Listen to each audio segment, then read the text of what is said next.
ఈనాడు దినపత్రికలో ఉన్నటువంటి వార్తలను ఒకసారి చూద్దాం. ఓట్ల చోరీపై పోరు, పార్లమెంటు నుంచి ఈసీ కార్యాలయం దాకా విపక్ష ఎంపీల నిరసన ర్యాలీ, పోలీసులు అడ్డుకోవడంతో తీవ్ర ఉద్రిక్తత, బారికేడ్లను ఎక్కి ఎంపీల నిరసన, రాహుల్ సహా పలువురు అరెస్టు, విడుదల, విపక్షాల నిరసనను తప్పుపట్టిన భాజపా. బీహార్లో ఓట్ల ప్రత్యేక సమగ్ర సవరణ, ఓట్ల చోరీపై సోమవారం విపక్ష ఇండియా కూటమి చేపట్టిన నిరసన ర్యాలీ తీవ్ర ఉద్రిక్తత దారితీసింది. రాహుల్ గాంధీ, మల్లికార్జున ఖర్గే, అఖిలేష్ యాదవ్ సహా విపక్ష నేతలంతా పార్లమెంట్ ఆవరణ నుంచి ఎన్నికల సంఘం కార్యాలయం వరకు ర్యాలీగా బయలుదేరగా మధ్యలోనే పోలీసులు అడ్డుకున్నారు. హైడ్రామా మధ్య వారిని అదుపులోకి తీసుకొని పోలీస్ స్టేషన్లకు తరలించారు. అనంతరం విడుదల చేశారు. తెలుపు ఎరుపు టోపీలను ధరించిన ఎంపీలు సోమవారం ఉదయం పార్లమెంటు మకర ద్వారం నుంచి ర్యాలీగా బయలుదేరారు.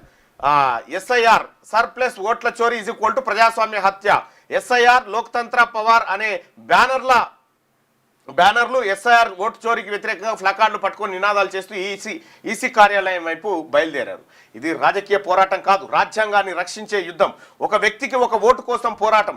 మాకు క్లీన్గా స్వచ్ఛంగా ఉండే ఓటర్ జాబితా కావాలి. వారు అంటే ఈసీ దేశం ఎదుట నిజం మాట్లాడటం లేదు. ఓట్ల చోరీకి సంబంధించిన ఆధారాలు ఈసీ వెబ్సైట్ నుంచి తీసుకున్నాం. ఇట్లా ఈసీకి సంబంధించి ఇప్పటి వరకు ఎన్నికల సంఘం కౌంటర్ చేయకపోగా, ఆ ప్రశ్నలకు సమాధానం చెప్పకపోగా ఈ చిల్లర మల్లర కార్యక్రమాలన్నీ ఎన్నికల సంఘం దొంగ అని తేలిపోయింది ఈ దేశంలో. एक्चुअली बात नहीं कर सकते, रियलिटी ये है क्योंकि सच्चाई देश के सामने है और ये जो लड़ाई है ये राजनीतिक नहीं है, ये कॉन्स्टिट्यूशन की लड़ाई है, कॉन्स्टिट्यूशन को बचाने की लड़ाई है, वन मैन वन वोट की लड़ाई है. इसीलिए हमें साफ प्योर वोटर लिस्ट चाहिए. लेकिन आप लोगों को डिटेल कर दिया क्या किस तरीके से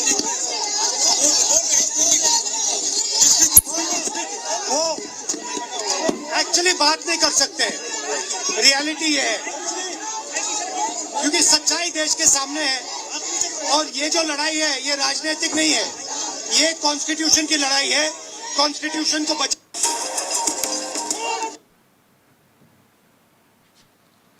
పోలీస్ స్టేషన్ తీసుకుపోయి పెట్టారు.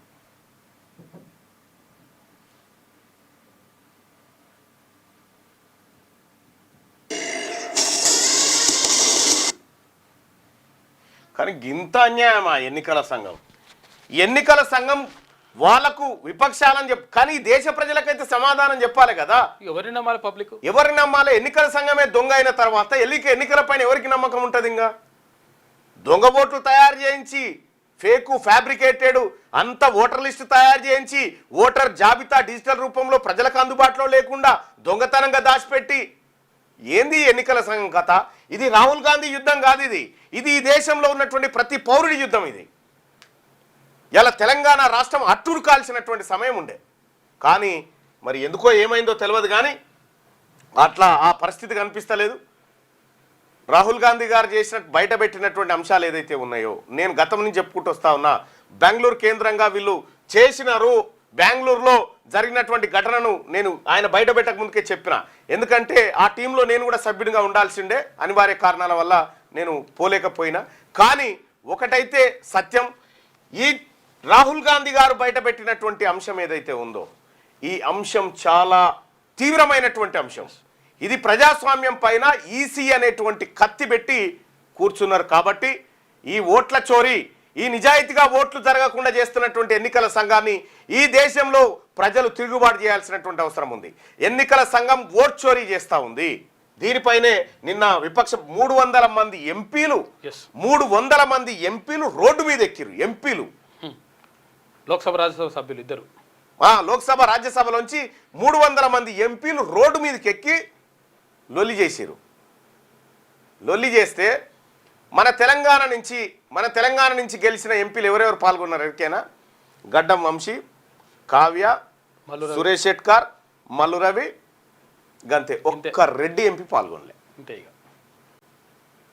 అట్లా కనిపించలే. మరి ఆడ నేను చూసిన విజువల్లోనే విషయం ఏంటంటే, ఇంత సీరియస్ ఇష్యూ జరుగుతూ ఉంది. బారికేడ్లు పెట్టి ఎన్నికల సంఘము విపక్షాలకు అవకాశం, వాళ్ళు ఏమంటారు, లేఖ రాసిన జయరాం రమేష్ గారు ఏమని, మేము ఎన్నికల సంఘాన్ని కలవడానికి వస్తా ఉన్నామని లేఖ రాస్తే, ఇక్కడ మాకు జాగలేదు, ఇక్కడ జాగలేదు కాబట్టి మీరు 30 మంది రండి. 30 మంది రారంటే మేము ఎన్నికల సంఘం దాకా ర్యాలీకి వచ్చి అందులోంచి 30 మందే వస్తామంటే 30 మంది లోపలికి వస్తారు. అక్కడి వరకు రాకముందుకే అరెస్ట్ చేసింది. ఈ దేశంలో మరో ఎమర్జెన్సీ కనిపిస్తా ఉంది ఈ రకంగా. వాళ్ళు దేశ విద్రోహులా లేకపోతే వాళ్ళు ఎంపీలు కదా, ప్రజాప్రతినిధులు ఎంపీలకు అవకాశం ఇవ్వకపోవడం దేశంలో సగం మంది ఇది దుర్మార్గం. నిన్న ప్రజాప్రతినిధులు వాళ్ళు. పార్లమెంట్ వద్ద నిర్వహించిన ఆందోళనలో స్పృహ కోల్పోయిన టీఎంసీ ఎంపీ మితాలి బాగ్ను తరలిస్తున్న కాంగ్రెస్ నేత రాహుల్ గాంధీ ఇతర ఎంపీలంటూ స్పృహ తప్పి పడిపోయినారు. ఇది మామూలు మోసం కాదు, ఇది చాలా పెద్ద మోసం. ఇది ఈ దేశంలో ఎన్నికల సంఘం ఎగతాళి చేస్తూ ఉంది ప్రజాస్వామ్యాన్ని. ఈ దేశంలో ఉన్నటువంటి ఎన్నికల సంఘం ఈ ప్రజాస్వామ్యాన్ని, భారత రాజ్యాంగాన్ని ఎక్కిరిస్తూ ఉంది. ఇంత తీవ్రమైన నేరం ఇది. ఇక ఎవరిని నమ్ముతావు ఏం కత్తిగా అసలు యాక్చువల్గా ప్రజాస్వామ్యానికి.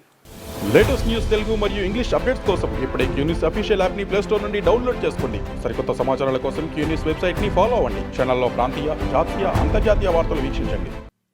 లైక్ చేయండి,